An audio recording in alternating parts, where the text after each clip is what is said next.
everybody, welcome to the Empressive channel. There are a few things I want to talk about in this video, but before I get into the topics, I do want to say rest in peace to Traci Braxton. This past weekend, it was announced that Traci passed away from cancer at the age of 50 years old. And when I heard this news, I was really down about it because Traci was one of my favorite Braxtons. In fact, I'm a fan of all the Braxtons. I'm a fan of their show, and seeing one of them leave this earth is really surreal to me. It really is. But I did know Traci was sick for some time. I just never brought it up or talked about it because it's really not our business to talk about the state of somebody's health. I was just hoping that whatever she was dealing with, she was going to fight through it and get better. But unfortunately, she didn't make it on this side, but she is on the other side in heaven. So rest in peace to Traci Braxton. And also I want to send my condolences to the whole Braxton family, including Traci's husband and her son.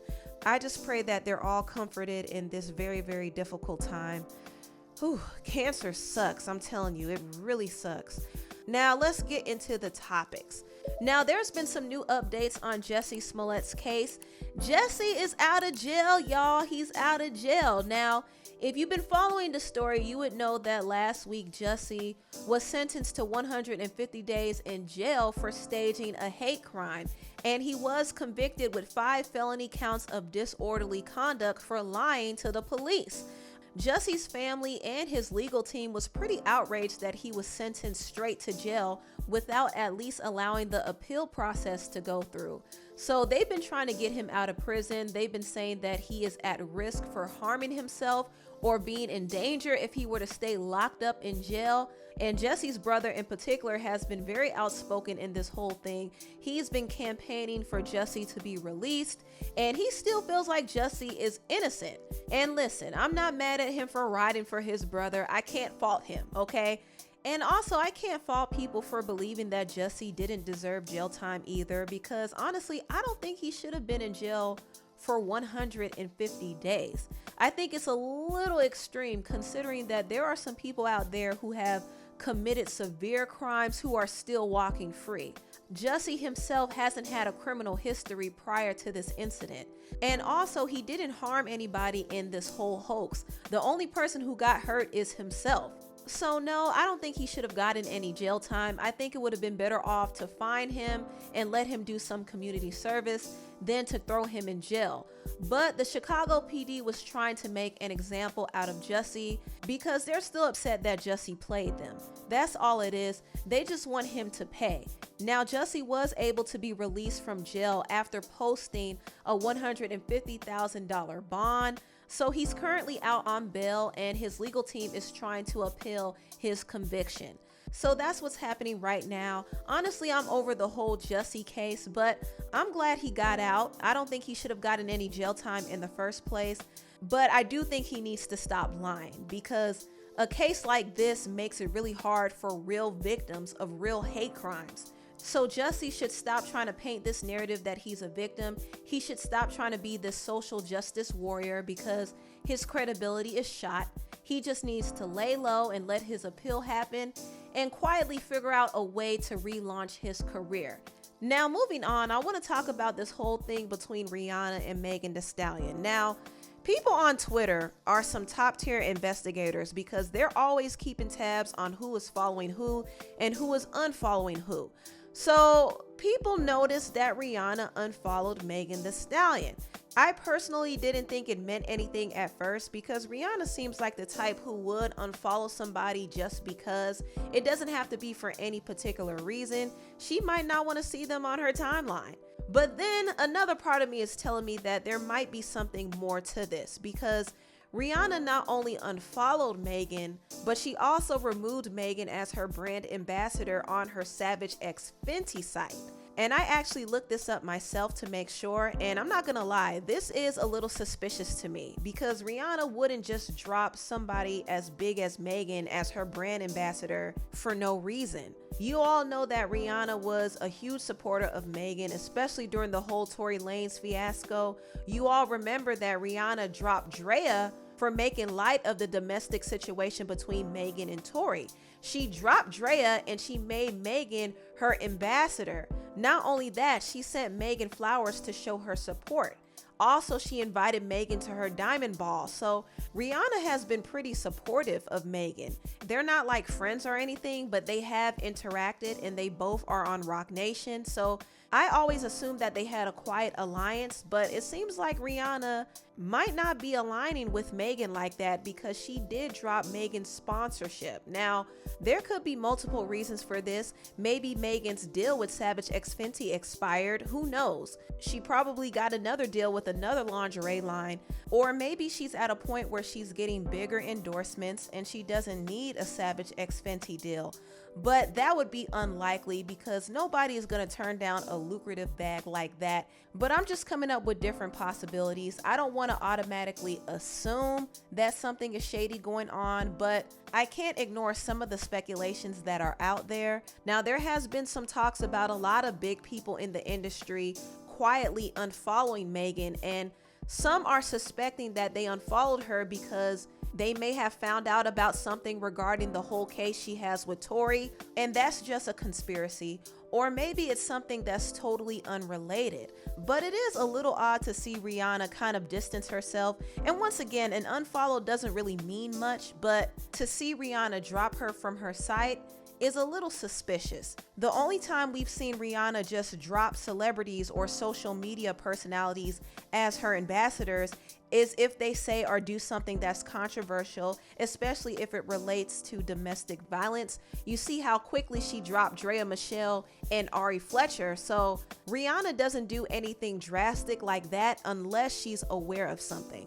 So who knows? It might be something shady going on behind the scenes and maybe Rihanna caught wind of it, or maybe I'm just reaching. Maybe there's nothing to this, but I'm not gonna lie, it is a little odd. Now, moving on, I want to talk about the singer Ari Lennox. It was recently announced that Ari part ways with her management team, Black Wax. She's been with Black Wax for 10 years and she's just now parting ways with them. And I think this is a great decision for Ari's career because I don't feel like her management team has really taken her to where she should really be.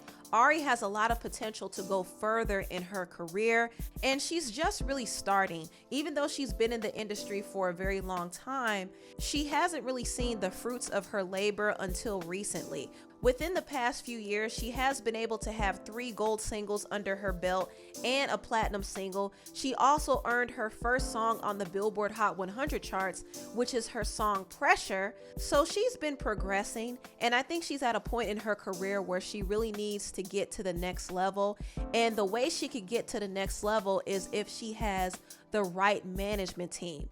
Now, Ari is dropping her sophomore album soon, so she needs a team that can help her get things in order and can help promote her in the best way possible.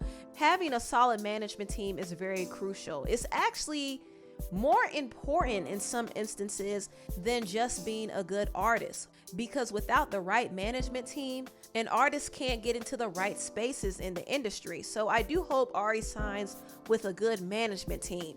And speaking of signing with good management teams, the artist Shenseea signed with a management team to help further her career. If you don't know, Shenseea is a popular Jamaican dancehall artist, and she recently signed with Doja Cat's management because she knows that having a team as solid as Doja's team is going to get her to where she needs to be, because Shenseea wants to be an international superstar.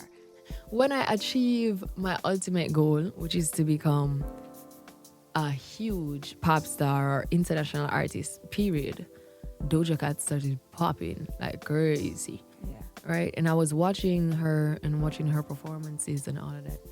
And I was saying that, yo, whoever is managing this girl, that's who I want to be with. Like, I love what they're doing with her, how they're marketing her, all of that.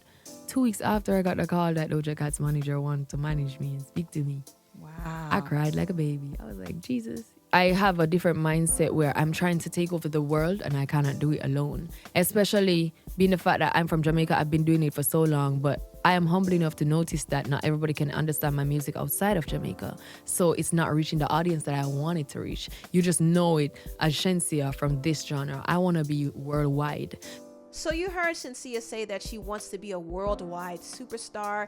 That is her goal. And she linked up with Doja Cat's management because Doja's manager, Sal, can probably get Shenseea to where she needs to be. Shenseea is very talented. She could sing, she could rap. And besides that lick song, she does have some good music. I did listen to her album Alpha, and I like some of the songs on the album, especially the one she had with Sean Paul called Lying If I Call It Love. I think that song is a hit personally, but I did like the fact that she didn't deviate too much from her dance hall sound because I think that's where she really shines musically. But I understand that she wants to experiment with other sounds because she's trying to appeal to a broader audience. But do y'all think Shenseea can be an international success like Doja Cat? Can she be the next Jamaican female artist to blow up worldwide? Who knows? I do think Shenseea is well on her way. She has what it takes. She understands that she needs the proper management team to get to where she needs to be. I think Shenseea has what it takes, but she has to stay focused and stay true to herself as an artist. Now, I kind of want to touch on this whole situation between Shenseea and the producer London on the Track because it was rumored that these two are allegedly dating. And London showed up and supported Shenseea at her listening party in Jamaica, and he gifted her a chain. So this, of course, created more speculation that these two are together. What do I think about this? Well, I think Shenseea is doing this for the publicity and the connections.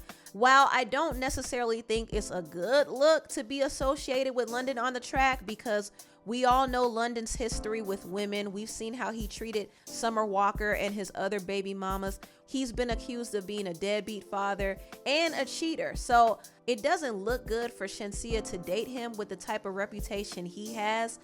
But London is still a very respected producer in the industry and he has connections. And Shenseea is very aware of the different opportunities she can get from being associated with him. So she's going to try to get as much benefit she can from the relationship. As long as she doesn't get pregnant, she'll be fine. Anyway, tell what you all think about this video down below. Please like, comment, and subscribe and share this video if you care. Thank you so much for watching and I'll see you next time. Bye.